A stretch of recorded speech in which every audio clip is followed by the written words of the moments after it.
Hello, hello, hello. Welcome to another episode of the GMC Wrestling Laureate Podcast brought to you by the GSMC Sports Network. I'm your host, E, here with all your cool wrestling factoids.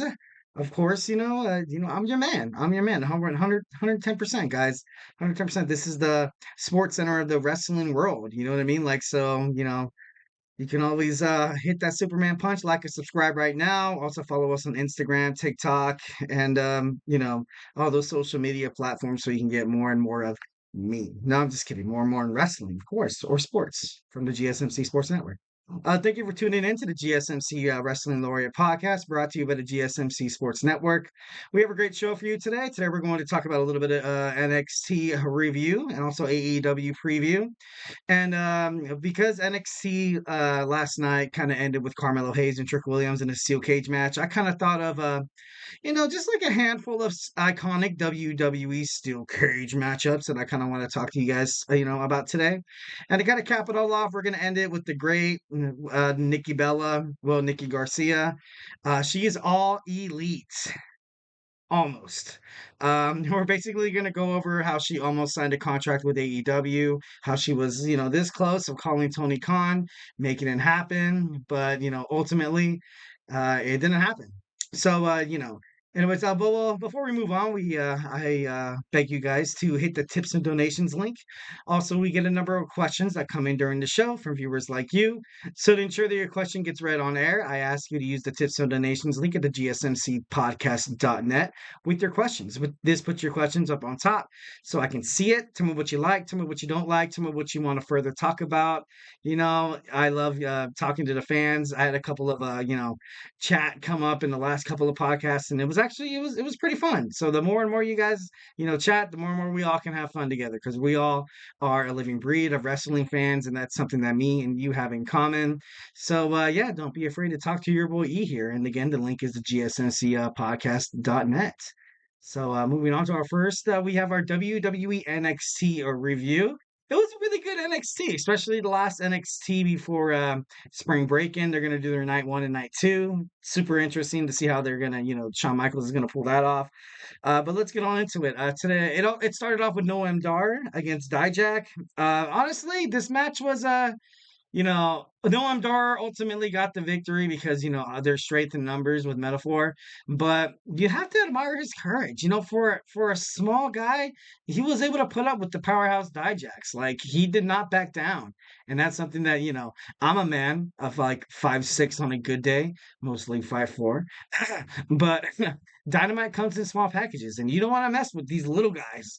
These little guys, will tear you up. You know what I mean? You don't expect it, but, no, I'm just kidding. I don't think I would ever be able to fight anybody and actually win. Well, no, I'm just kidding. I'm just kidding. But anyways, so Noam Dar absolutely killed it. It was the Supernova came out, and he actually, did his duty, and he stood up. He stood up for Metaphor. Metaphor was being punked by Dijak, and Noam Dar was like, you know what? These are my crew. These are my people. Guess what? Screw you, Dijak. Bam, lost. Bada boom, bada bing. Realest guy in the room. How you doing? No, I'm just kidding. Anybody, Enzo Amore, the couple of haters. Anyways, it was a tag team like back in 2016 with Big Cass and you know, um Big Cass and Enzo Amore.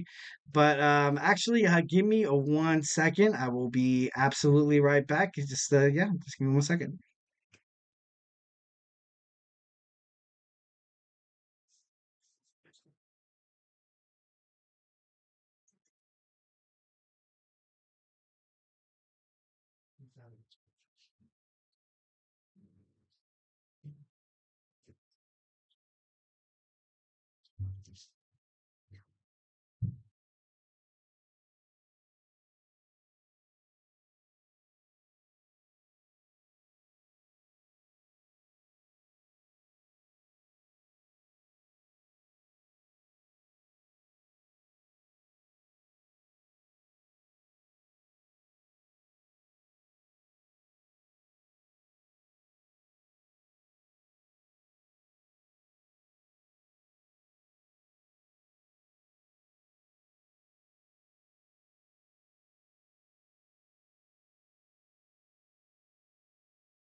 All right. We are back. Sorry, I had a little bit of technical issues.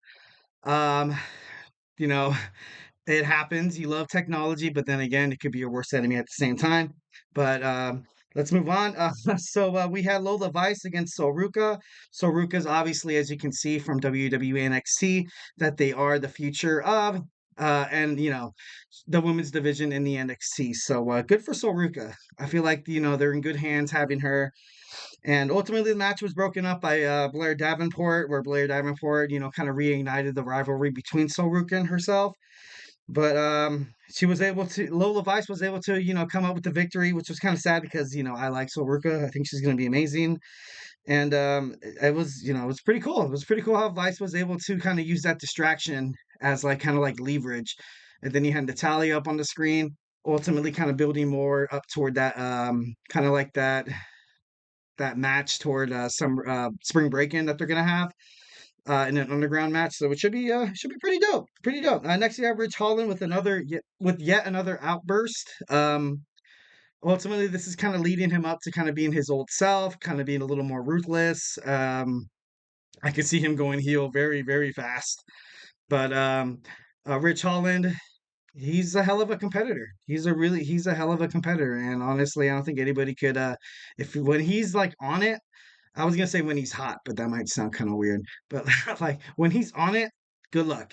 Good luck. He can very well be the next WWE NXT World Champion. But next you had Tony D'Angelo. Tony D'Angelo came out with the family. He challenged the North Quarter Catch Crew with Drew Gulak. For the well, he was kind of holding that Heritage Cup. They're gonna have a trios match against the family. The family is going to fight against the No Quarter Catch Crew coming up on Spring Break-In. But ultimately, I think that they're trying to kind of lead it to like a Heritage Cup match between either Drew Gulak or one of the members against Tony D'Angelo. Which Tony D'Angelo's he's great as a promoter. He's also great as kind of like a face for NXT. And honestly, I would absolutely love to see him on top with the Heritage Cup.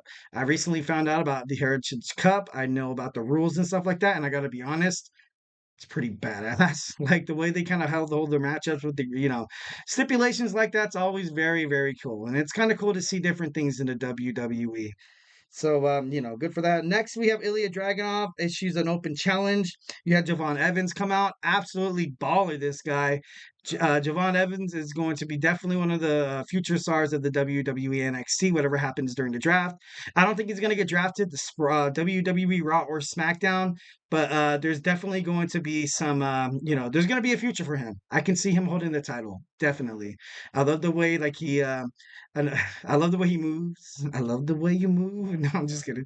No, but he's a phenomenal athlete. Very, very special. I think WWE NXT kind of landed a good one when it comes to Javon Evans. So yeah. Then you had the promo of Soruka demanding Ava to have a hardcore match, no disqualification, no holds barred, against Lola Vice, no, against Blair Davenport at Spring Breakin'. And honestly, I am so excited to see that match. Very, very, very excited.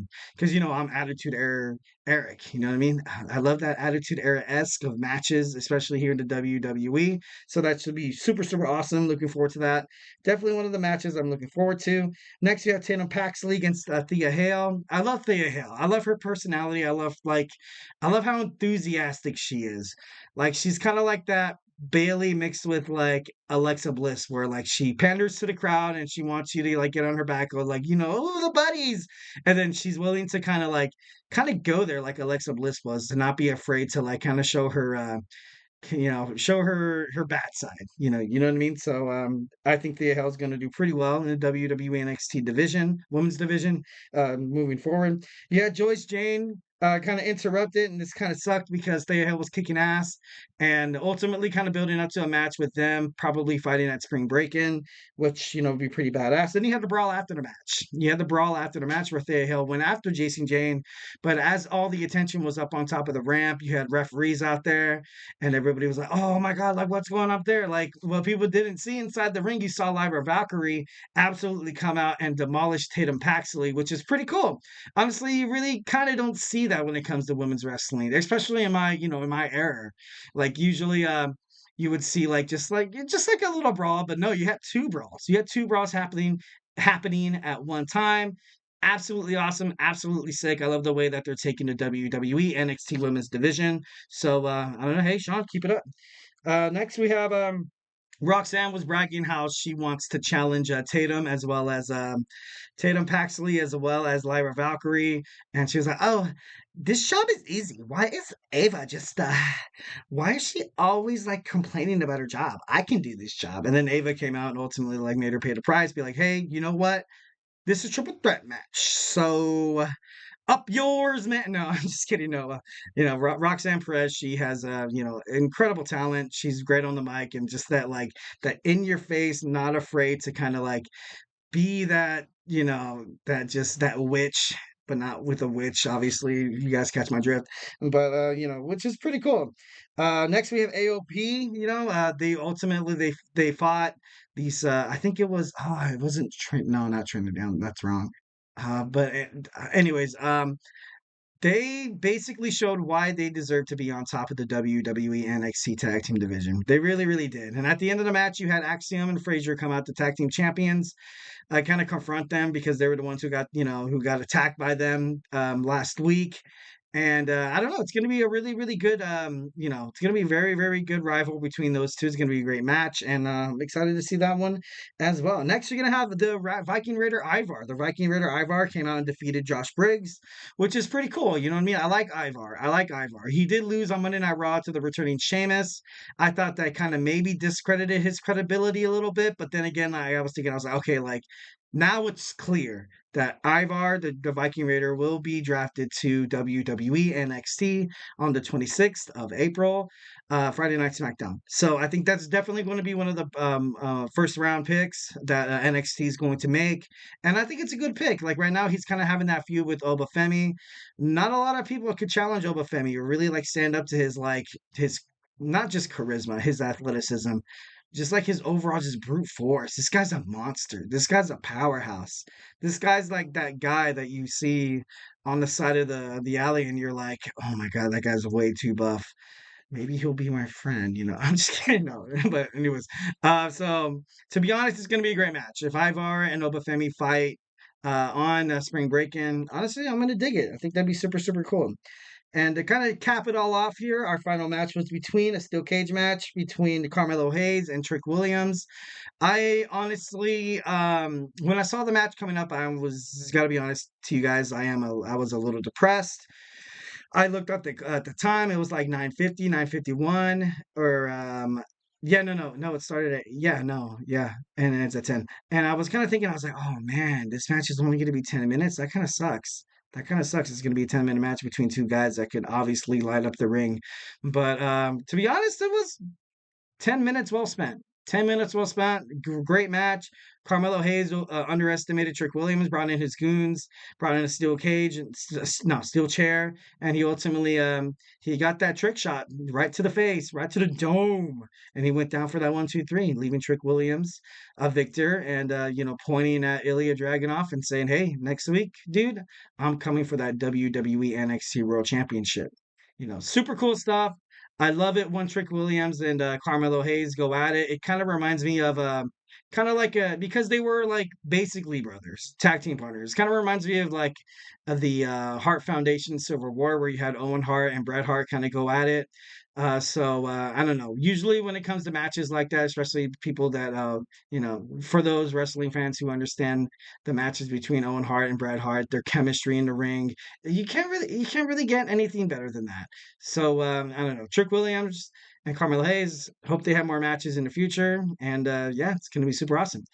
Well, don't go anywhere. We're going to take our first break here, but not to fear. We have our AEW Dynamite preview. So hey, don't go anywhere. I feel like I'm losing my mind. Is everybody in the world blind? Please, Lord, give me a sign, a sign. I feel like I'm losing my mind. Is everybody in the world blind? Please, Lord, give me a sign, a sign. I wanna be the greatest. Everybody on the fake shit. I look around and feel like everybody is the fakest. I make this every day and I'm impatient, hoping one day I blow up from the basement. Statement, the top is so vacant. I don't hear shit that I think is amazing. Waiting for my day when I'm playing sold out shows for 1,000 faces. Hey, give me that crown, get in my way and to be put down. It ain't your place, all this my town. If I want that shit, then I'll get it right now. I'm losing it, the noose it fits. I'm losing shit, a stupid myth. You choose to live or choose to dip. You choose to fight or lose your grip and lose a gift. Oh, I feel like I'm losing my mind. Is everybody in the world blind? Please, Lord, give me a sign, a sign. I feel like I'm losing my mind. Is everybody in the world blind?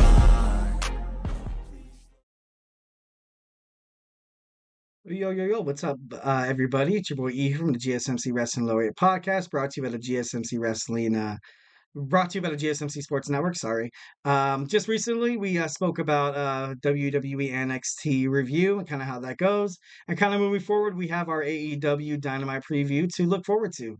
But before anything happens, or before you guys hear my takes on anything, I ask you guys to use the tips and donations link. We get a number of questions that come in during the show from viewers like you.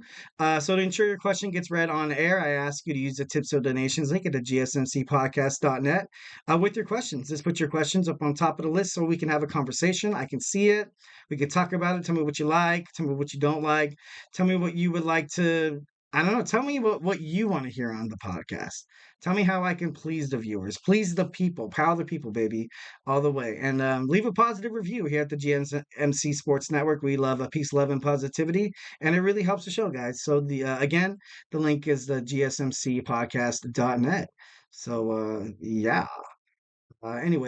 So we have our AEW Dynamite preview. This Dynamite should be very, very good, especially with all the drama that's kind of happening with the whole CM Punk footage being aired on Dynamite by the Young Bucks, by the EVPs.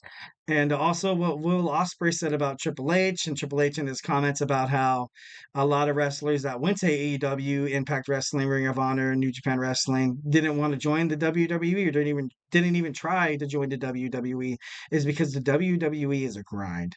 Not a lot of wrestlers can handle it. Not a lot of wrestlers have the talent, charisma, enthusiasm, or patience to put up with the company like that. And I think that's what kind of offended Will Ospreay. And Will Ospreay came out and he was like, the only reason why you're kind of in the position you are right now is because you're grinding on the boss's daughter. Oh, ouch. So like that was pretty crazy. But if if that's his way of sticking it to Triple H and the WWE, then so be it. I got to be honest, WWE stars, they go through a lot. Wrestling in general, their stars go through a lot. Like some of them are fighting 2 to 3 times a week. WWE has live shows, so you know that they're at least pulling in like maybe 3 or 4 matches a week. So yeah, it is indeed a grind. Absolutely, 110%. Will Ospreay isn't, Triple H isn't wrong about that, and also Ospreay isn't wrong when it comes to like Triple H, like, a lot of wrestlers that bust their ass. And sometimes they don't want to join the WWE. Like, look at what happened with Sting. Sting was like, no, I see the way they treat their superstars. No, thank you. And, maybe you don't want to get hurt. Like, you got to think about both sides of the coin, both different perspectives. So, honestly, I'm with the wrestling people when it comes to this. So anyway, this is the final AEW Dynamite before Dynasty. It's going to be at the Farmers Coliseum in Indianapolis. The IWGP Heavyweight Champion Jon Moxley will be returning to AEW, which is pretty cool. Looking forward to see what they do with his character, especially with Dynasty right around the corner. I don't know if he's gonna try to go for Swerve Strickland or Samoa Joe, who's ever gonna win that AEW heavyweight title. It's gonna be pretty cool. Honestly, I can't wait to see Jon Moxley in the ring. As I became a AEW fan, I haven't really had a chance to see Jon Moxley in the ring since he was Dean Ambrose in the WWE on SmackDown or Raw. So to be honest, I'm looking forward to what happens tonight. I think it's airing right now. I can't wait to watch it and give you guys some live updates on some YouTube. So make sure you check some of that out. So next, we have Taz mediating a conversation between his son Hook, the FTW champion, and Chris Jericho. Honestly, guys, this is the last Dynamite before Dynasty. So obviously, I don't think Hook has I don't think he has a match at Dynasty to defend the FTW championship. I can honestly see, and this might be a little abrupt, but I can see Chris Jericho just absolutely turning heel again, being Chris Jericho. This is Chris Jericho. This is just what he does, man. Like one moment he's friendly with you, the next time he stabs you in the back. He's kind of like the mean girl of the AEW. I know that's, I don't know if anybody watched Mean Girls, but it's kind of crazy how he like manipulates his partners ultimately to kind of work in his favor, to kind of challenge them and kind of leave them in like a more vulnerable, weakened state. Which honestly, if anybody's gonna dethrone Hook, he's been the champion for a long time. The Lionheart is the next one to do it. So Chris Jericho, whatever happens tonight, just know that I'm watching you, man, and I have a particular set of skills. No, I'm just kidding. I hope that I hope that that match happens on at Dynasty, and I think it'd be pretty cool. Next, we're gonna hear from Samoa Joe. Samoa Joe, the AEW World Champion. I don't know if this is going to be his last like promo as the AEW World Champion, but it should be interesting to see what he's going to say. Maybe Swerve Strickland comes out because Swerve Strickland is expected also to address the AEW universe. So I don't know if these guys go at it again, maybe brawl it out before for AEW Dynasty. But honestly, I'm for it. I can't wait to see what happens between these guys. It's gonna be like like part two. Swerve Strickland. The only reason why he lost that triple threat match was because the Hangman Adam Page.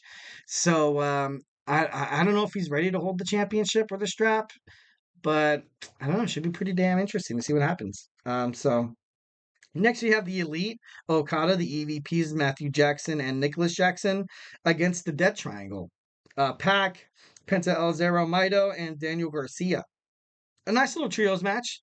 It's going to be pretty entertaining. I can see it running for probably maybe like 11 to 15 minutes, definitely between these trios guys. These guys like Pac is going to fight against Okada for the Continental Championship at Dynasty. So you can expect those guys a lot of bad blood between the two, between Okada and the Bastard Pac.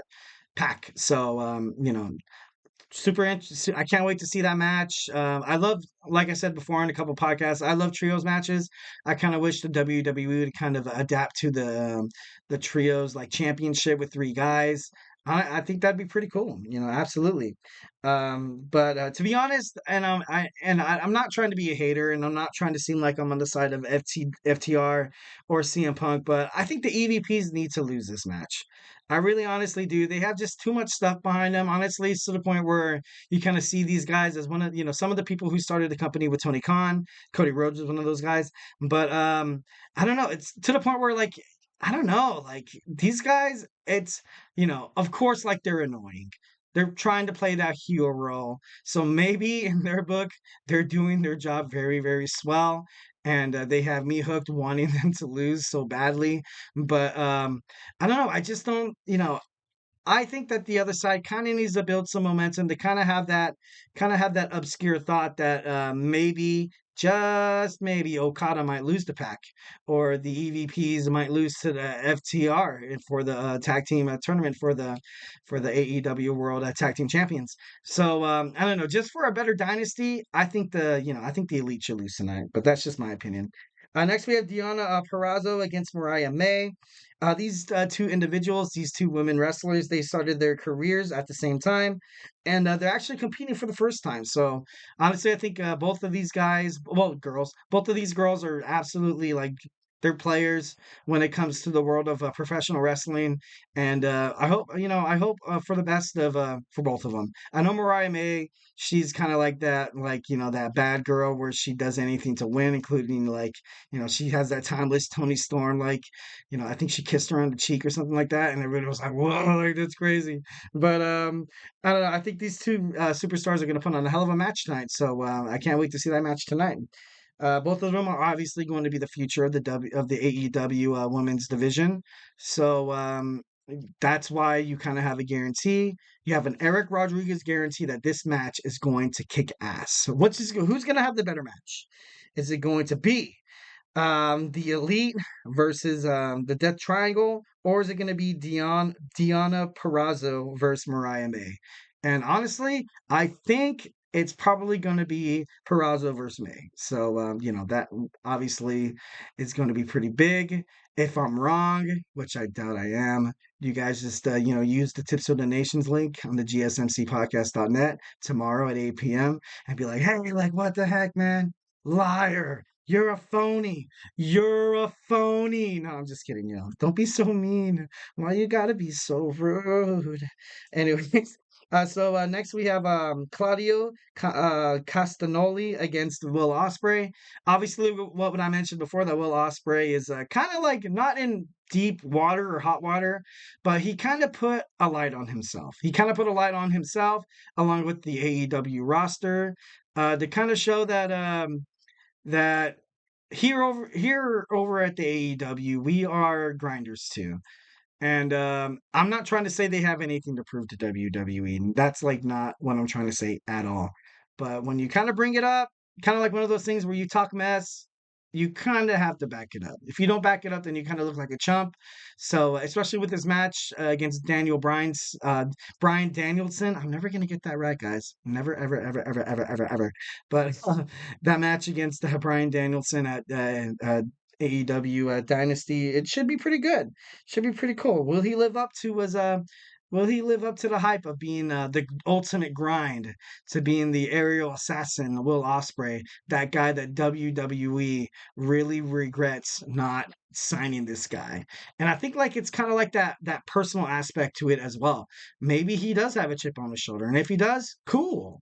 And if he doesn't, cool. Like, you know what I mean? Like, he should be performing at top tier all the time anyways, but usually, like, you saw this with the Monday Night Raw between WCW and WWE. Usually when there's competition or something to prove, there's better matches. So, like I said before, I'm for it. Next, to kind of cap it all off, we have a mixed tag team match. For the first time ever, you will see the TNT champion against the TBS champion. You have the TNT champion, Adam Copeland, teaming with the Willow of Nightingale against the House of Black, which is TBS champion Julia Hart and Brody King. So that match should be pretty cool. It's kind of been a little taboo that you don't really see mixed tag team matches anymore, especially in the WWE or professional wrestling. But whenever they kind of bring like a match like this back, it's it's made for good entertainment. It should be super cool. So totally spaced on it. Last thing we're going to talk about is Mercedes Moné. Mercedes Moné is going to address the AEW women's division to find out, hey, who turned out the lights? Who beat me up? Who wants to face me at AEW Dynasty? Show yourself. I honestly would really love for Mercedes Moné to have a match at Dynasty. Like right now, she's kind of gearing up to face whoever wins the TBS championship at Dynasty to kind of fight her, to kind of face her oh man, is it All In? Is it All In? I think it is, but don't quote me on that. But and it should be super, super. I really like seeing Mercedes Moné on the AEW roster, and I think she's totally kicking ass. She's putting the butts in the seats. She's obviously putting the women's division on notice. So every single time you put on the TV and you see her, kind of like all eyes on me, that people are watching. So good for Mercedes there. Our next segment, we're going to talk about iconic WWE Steel Cage Wars, which is matches that which is a handful of matches that I kind of thought about once when I was watching the Trick Williams versus Carmelo Hayes on NXT last night, and I was like, oh my god, like that. I don't know, I thought it was super cool, and I kind of want to share with you, the viewers, as some of the cool Steel Cage matches as well. Hey, use the tips and the donations link at the GSMCpodcast.net to leave me your favorite WWE Steel Cage matches. So, hey, don't go anywhere. Looking for your daily fix of sports talk without having to pay for it? GSMC Sports Network is available on YouTube. Just search GSMC Sports Network. Get your fix of daily sports talk shows on YouTube, absolutely free. NFL, college football, NBA, MLB, MMA, UFC, fantasy football, and so much more. GSMC Sports Network has shows running all day long, with new sports shows starting every 2 hours. just like on your favorite cable sports channel, except GSMC Sports Network is absolutely free. Just search GSMC Sports Network on YouTube to catch one of your new favorite shows, like the GSMC College Football Podcast, Chip Shot Football Podcast, Hoops and Heels Women's Sports Podcast, GSMC Basketball Podcast, and so many more. Check it out for yourself. GSMC Sports Network, now available on YouTube absolutely free. Search GSMC Sports Network on YouTube right now.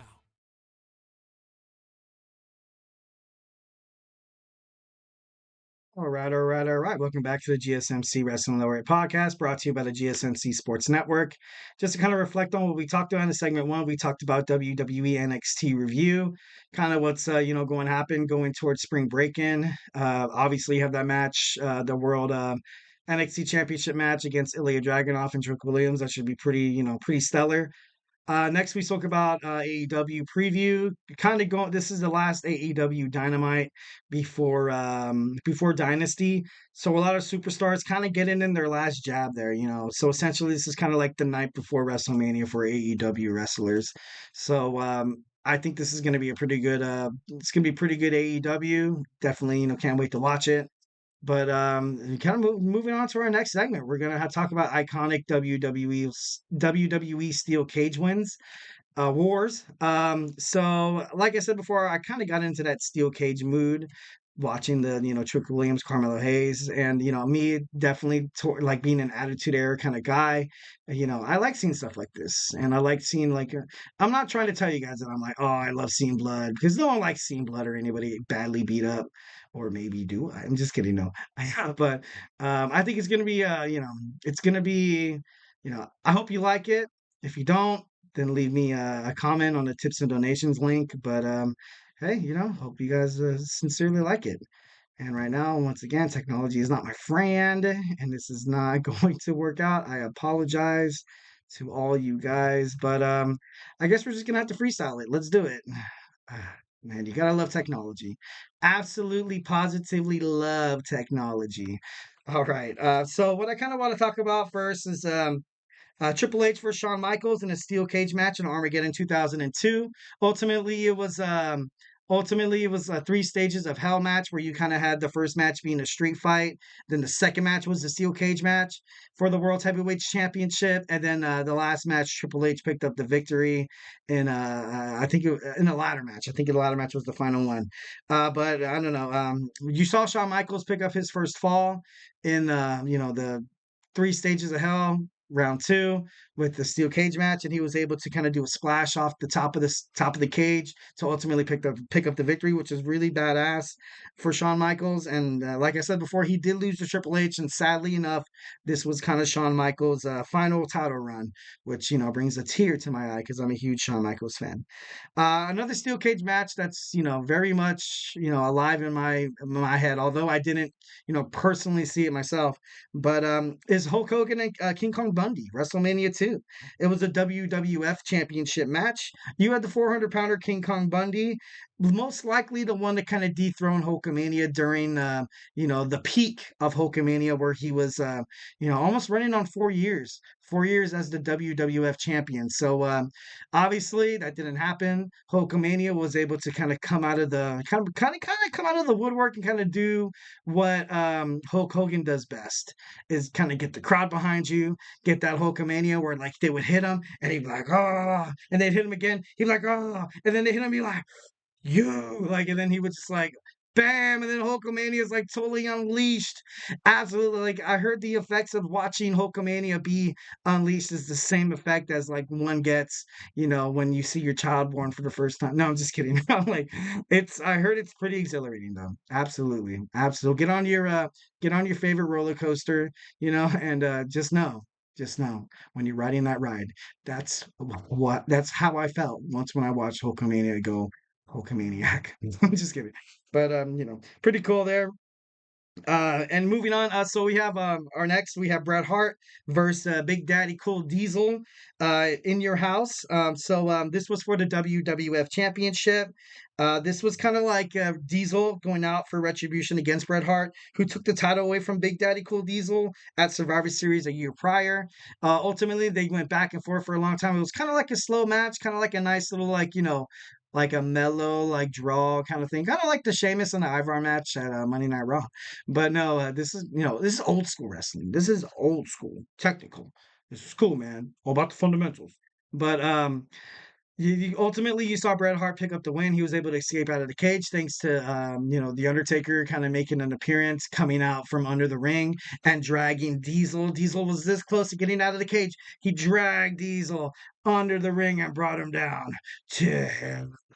Well, that's kind of like the narrative. That's what people want you to believe, But he just brought him under the ring. He just brought Diesel under the ring. There's no hell down there. There's no hell. Although there's a couple of times where I was like, man, what the hell happens under the ring? Like some people would like a steel chair. There's sometimes Hornswoggle would come out and like I'm just kidding. No, absolutely crazy, absolutely crazy. So like I said before, Bret Hart retained and ultimately fought Shawn Michaels at WrestleMania, and yeah, it was a and that too was a good match. Next we have Triple H versus The Rock at Rebellion 1999. So this was kind of like the Attitude Era, kind of going full swing. You had The Rock, an already established superstar, main Carter, and ironically enough, you kind of had Triple H as that mid Carter, kind of like that Intercontinental Champion, King of the Ring, but not necessarily kind of like a World's Heavyweight or a WWE Champion caliber kind of guy. And this was kind of like a way for Triple H to kind of prove his worthiness, and essentially he had two young studs trying to fight and find out who's going to be the face of the company. And ultimately, they although one of them won, but ultimately you kind of have to both of them won. Is there a loser when it comes to a match like that? Absolutely not. Hell no. And it's kind of crazy because during that year of 1999, I think slash 98, 1998, you kind of had the title change 11 times. You had the WWF Championship change 11 times. That's insane. When does that ever happen? Especially nowadays. That's like, wow. That just means that probably at the time they were kind of like, kind of gauging the scope here, like who's going to be the next guy. And honestly, I think they did a pretty good job kind of doing that, kind of floating the belt around to be like who's someone that the crowd is going to get behind, someone that we can market, and definitely someone we can put this company, on their back and kind of, strive us to the air, kind of like what Cody Rhodes is doing with the new Paul Levesque air. So, obviously that was super, super cool. Like I said, this was Triple H, kind of like his initiation to the main card wrestling, and whoever booked that match did a great job because Triple H is, you know, he definitely paid his dues, and he showed why he's the cerebral assassin, the King of Kings, why he's that damn good. So, that's Triple H. Next, I have Edge versus Batista in One Night Stand 2007. It was a World Heavyweight Championship match. And of course, this was kind of like during the peak brand split where you had, where you kind of had, you who was it? Oh man, it was both Batista and it was a rated R superstar, and it was also The Undertaker. Those three superstars through 2005 to roughly 2009, kind of hold down that fort for WWE SmackDown, kind of be the one to go against that WWE Raw, because WWE Raw was absolutely more popular than SmackDown was. SmackDown was, yeah, it was a 2-hour show, and Monday Night Raw was a 3-hour show. Oh yeah, WWF Raw had Shawn Michaels, Triple H, John Cena, Kane, Big Show, and SmackDown had those guys, and they were airing on sci-fi television. And it's like one of those things where it's like they needed those three superstars to kind of step up. And of course, like an honorable mention would be JBL. He was very prominent during it all. You kind of had King Booker go through his run through 2006 to 2007. And of course, the late, great Eddie Guerrero kind of teamed it all up on WWE SmackDown. But unfortunately, he passed away in 2005 and kind of wasn't able to, be a part of that revolution like we would love to see Eddie Guerrero kind of be. So, But you ultimately kind of had the biggest heel match versus the kind of biggest babyface match. You had the ultimate opportunistic guy in Edge who was totally over. He begged, borrowed, lied, cheated, and stole his every single match he did. Like it was to a point where like, can Edge actually fight anybody clean? And I don't know, he had that heel so good, and that's something you got to respect about Edge. Edge is probably one of the best heels in WWE history, going kind of along with you know Kurt Angle and Triple H on and off when Triple H was kind of like the bad guy that everybody hated, and then you had the babyface, you had the powerhouse babyface of Dave Batista. Batista was so totally over with the crowd, and especially like him repping Eddie and stuff like that. Him and Rey Mysterio as tag team partners. It was very ballsy for WWE writers or creative to be like, you know what? Let's have him lose. Let's just have him lose. Let's make little kids cry tonight. Let's make, middle-aged men, not me because I was 14, but I cried. I'm just kidding. But when Batista did go heel in the new, WWE when he came back from UFC, I gotta be honest, I was like, I don't like that. I didn't think that fit his character good at all. But that's just me. But like I said, it was the best match between a heel and a powerhouse babyface that I have ever witnessed in my whole entire life. So, kudos. And last but not least, kind of like what I talked about with Trick Williams and Carmelo Hayes, how their chemistry is phenomenal. So in turn, they're going to have a great match. And I compared them to the number one that I kind of have here is Owen Hart versus Bret Hart SummerSlam of 1994 cage match. This was for the WWF Championship. And like I said before, every match between Owen Hart and Bret Hart was very, very special, very unique. It wasn't like one of those like corner TV matches where you're kind of like, oh, I'm going to go over here and sip on my brew while, occasionally checking the match, kind of talking to, this good looking chick on my right here. But ultimately, you paid attention to that match. Like you were just like staring off, you're like, oh my God, what's gonna happen next? And then you have the girl right here. She's like, why aren't you paying attention to me? No, I'm just kidding. No, I'm not trying to dog on any girls watching the podcast. Because sometimes guys can be like that too. But ultimately I just want to kind of, talk about how Owen Hart and Bret Hart, when they were in the match, it wasn't just wrestling. It was like an art form. It was beautiful music. It was chemistry. It was like a whisper in the wind. And it was absolutely phenomenal. And it was cool. It was cool. And I think you kind of saw this perpetuated in the match between Trick Williams and Carmelo Hayes. And so, it was a half-hour brawl, guys. A half-hour brawl between Owen and his brother Bret. Um, it was like an Iron Man match. It was like an I Quit match. It was like a No Holds Barred match. It was a Last Man Standing match. It was a First Blood match, as well as it was a Steel Cage match. It was all those matches, like kind of mixed into one. It lasted 30 minutes, and it wasn't like a 30-minute match where people were like, oh, cool. Oh, that's new. Did somebody cover somebody already? No, I'm just kidding. No, but it was like one of those matches where you're just on the edge of your seat, constantly wanting more, constantly wondering because the momentum in that match was going back and forth, back and forth. You didn't know who was going to win because these two superstars were so damn talented. And it's sad that we lost, Owen, prematurely and all that, kind of stuff happened. So, would have loved to see him wrestle a little more there, but ultimately, that didn't happen.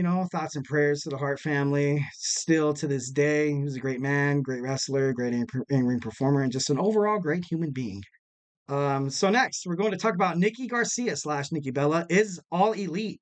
Well, almost. She was almost all elite. She was like just seconds away from calling Tony Khan and making her debut, making her in-ring comeback, you know, real. Really, really, really real. And we're going to talk about it next.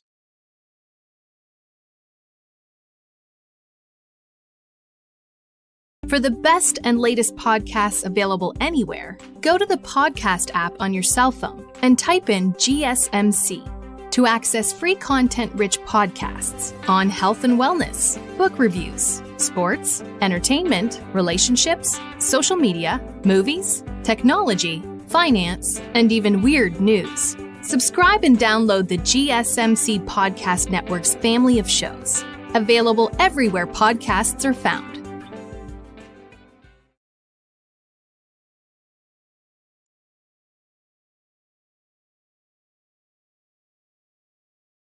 All right, all right, all right. Welcome back to the GSMC Wrestling Laureate Podcast, brought to you by the GSMC Sports Network.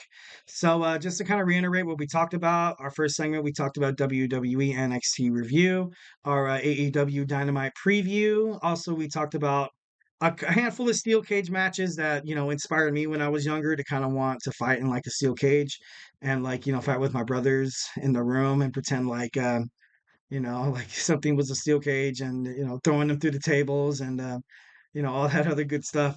But I don't know. Next, we're going to talk about Nikki Garcia is almost elite. So, let's try this again, ladies and gentlemen. Let's see if technology loves me now. Maybe it will, maybe it won't.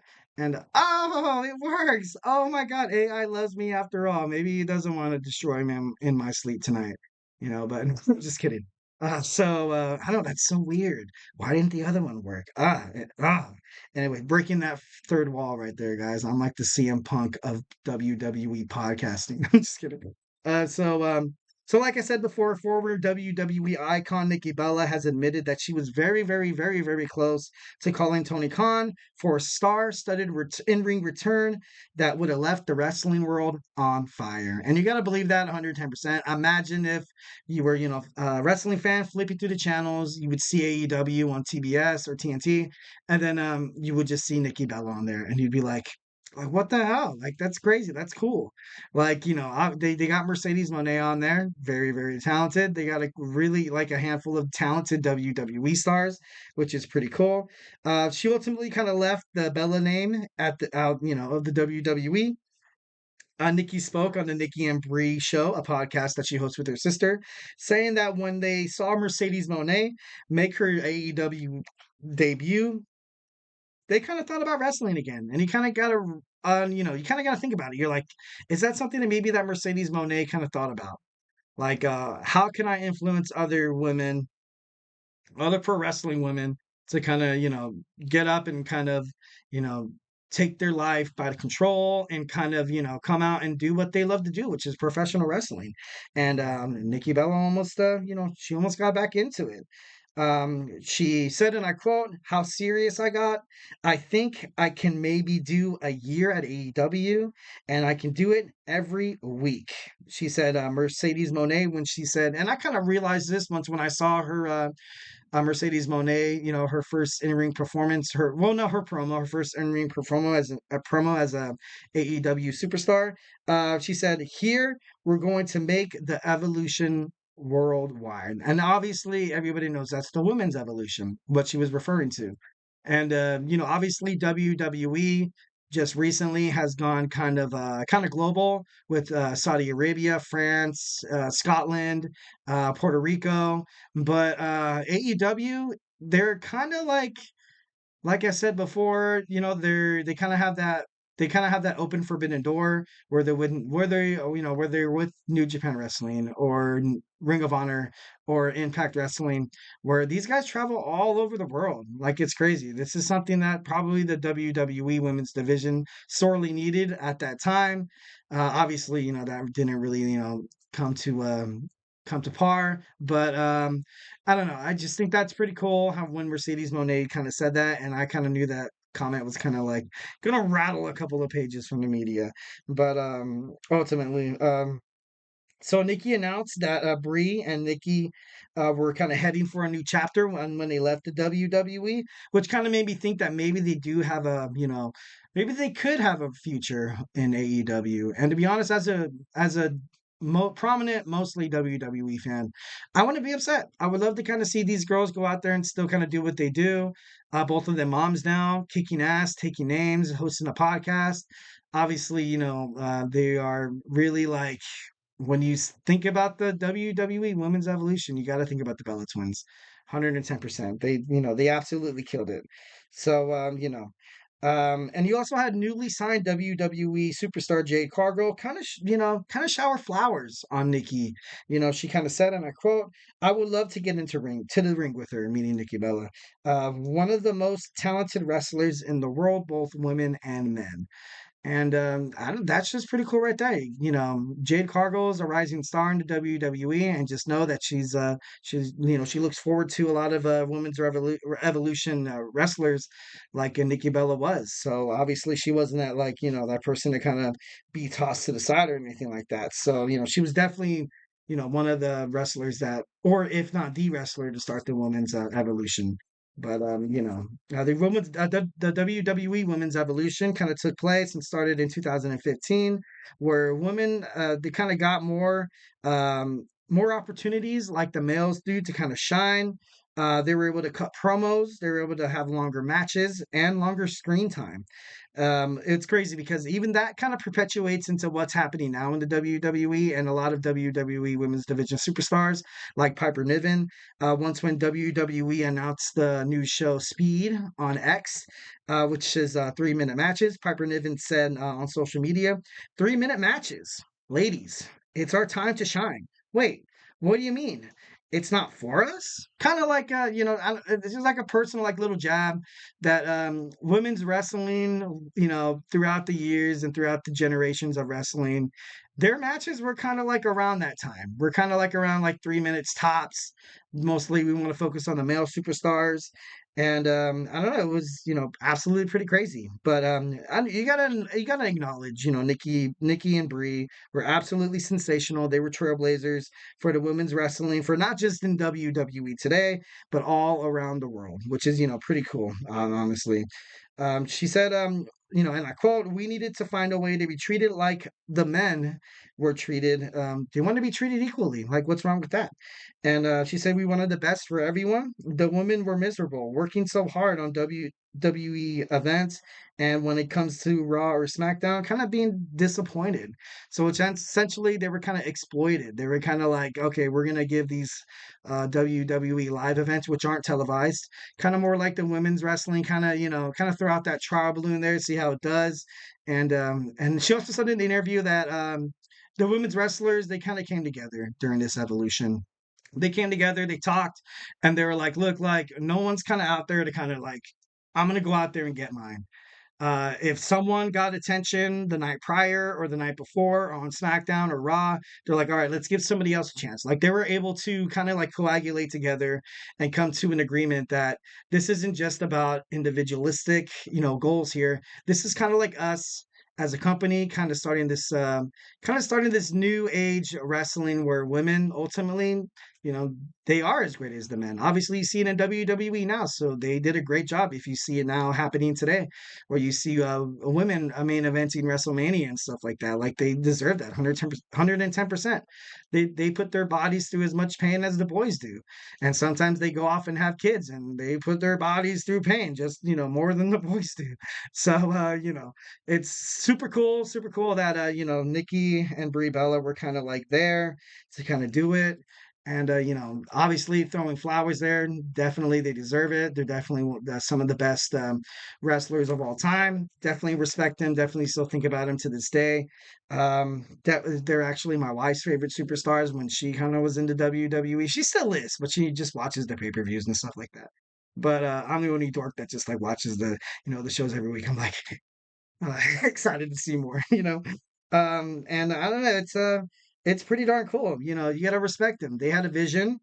They made it come to life, and they did what they had to do to change the landscape of WWE for all of women, for all of women wrestling during their time, and actually, definitely during for aspiring women's wrestlers looking for a career in professional wrestling. That's something that probably a lot of people don't really think about to this day, and they're like, oh, it was cool to see Nikki. Now she's on Barmageddon, and she was dating John Cena, and now she's dating the guy from Dancing with the Stars. Well, I think they're married, and they have a kid. But ultimately, like, she did not want to go back to wrestling, the grind and stuff like that, because she's trying to take care of her son, who was born in March of 2020. So as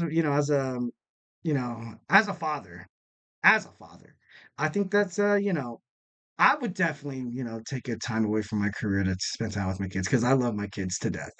They mean the world to me. They're my number one. And, definitely nothing would ever go over. If anybody's like, hey, you can have a match with Shawn Michaels, your favorite superstar when you were a kid, where you had posters up even as a grown man, you still have posters of Shawn Michaels lining your room. And, you could fight them at WrestleMania, or you could attend your daughter's award assembly where she gets like, student of the month. I'll be like, you know what? I'm gonna take that job. No, I'm just kidding. No, I'm just kidding. No, I'll be like, you know what, dude? I love my daughter. Got to, these are precious moments and stuff like that. And pretty cool, pretty cool. I think that's. And Tony Khan actually said to the media that they would love to have Nikki Bella back. Obviously, they mentioned Brian Danielson. Oh, you guys caught me again. Whenever I do a podcast about AEW, if you guys count how many times I mess up, his name, you could, write it in the tips and donations link, and I will give you $1 every single time. I'm just kidding. I'm just kidding. No, but I don't know. And like I said before, Tony Khan told Nikki Bella that, hey, like your family, your sister is married to one of our guys, and he's family. He's been part of this family. He's kind of been part of that AEW movement to kind of, going against the WWE in terms of ratings and stuff like that, which kind of brings up another point. If AEW hopes to stay around, Dynasty needs to kill. Dynasty needs to sell out. Dynamite tonight should look absolutely packed. Rampage, Collision, they're gonna have they're gonna have it back to back this week. So honestly, for Tony Khan, this pay-per-view, it needs to sell out. This is like, you kind of have the gun under you, man. The plate is sizzling. I don't know if I have that. Do I have that, sizzling? No, I'm just kidding. No, but I don't know. This is just something that big that Tony Khan really has to do for his, not just his superstars or for his brand, just kind of himself. Like, you know what I mean? Like, I know that a lot of people, especially CM Punk, said in an interview that Tony Khan is kind of like that recluse, kind of nice boss kind of guy. And he's kind of afraid to kind of push boundaries and kind of, talk to other, wrestlers and, his, kind of like his employees and kind of be like, hey, like, dude, like, what are you doing? Like, can we step it up here? This, and that, and the other. He's kind of like that guy who's afraid to say no. And, I was a shift manager once. I was at a fast food, establishment. One of the worst, jobs of my life. I'm just kidding. Just no, it was an experience. It was a learning experience. Obviously, everything that happens to you in life is for a purpose. It's all made to make you a better person. So, hopefully, Tony Khan is able to pull it out because if AEW is doing good, that means WWE is going to do whatever it can to try to be better, which creates better content. So, I love myself some competition. Absolutely. We played against each other. I'm just trying, as a wrestling fan, I'm just trying to play hard to get. I'm sorry. I'm trying to play hard to get. I'm just kidding. Anyways, so guys, that's all I kind of got for you today. Hope you liked it. Thank you for tuning into the GSMC Wrestling Laureate Podcast presented by the GSMC Sports Network. Your support means a lot to us. So remember to, Superman punch that like and subscribe button. And, remember to leave us a positive review. Tell me how much you love my eyes, or tell me how much you love my new hairdo. I'm getting a haircut tomorrow. If that's gonna, hook a couple of you guys up to kind of watch me tomorrow. I'm just kidding. But I think I might get a haircut tomorrow. No, but that's not the point. This is the GSMC Wrestling Laureate Podcast, not the GSMC. Are you getting a haircut tomorrow, Eric? Are you getting a haircut tomorrow? I'm just kidding. But anyways, leave a positive review here at the GSMC Sports Network. We love peace, love, and positivity. So honestly, positive review goes a long, long way. And we invite you to also follow us on Facebook, TikTok, Instagram, and Twitter/X for more content and updates. Like I said before, if you're not a WWE, if I haven't made you a fan yet, we have a lot of other podcasts here. We have sports. We have football, basketball with Nelson. We have the Andrew Tate Show. We also have our new soccer podcast, also Hoops and Heels. So, guys, just kind of be a part of the, GSMC Bloodline family, or absolutely regret not being a part of it. You know what I mean? Because we are the Bloodline. We are the Bloodline. Making up music. No, I'm just kidding. Thank you once again. And of course, as always, have a phenomenal day. Yeah, damn, ain't that great. I don't want to go to... Mm-hmm. Mm-hmm. Mm-hmm. Mm-hmm. Let's go. I I wake up to a little bit of drool on my pillow, feel like it's gonna be a bad day. Yeah, I'm tired of shit, and the coffee ain't hit yet, damn, ain't that great. I don't wanna go to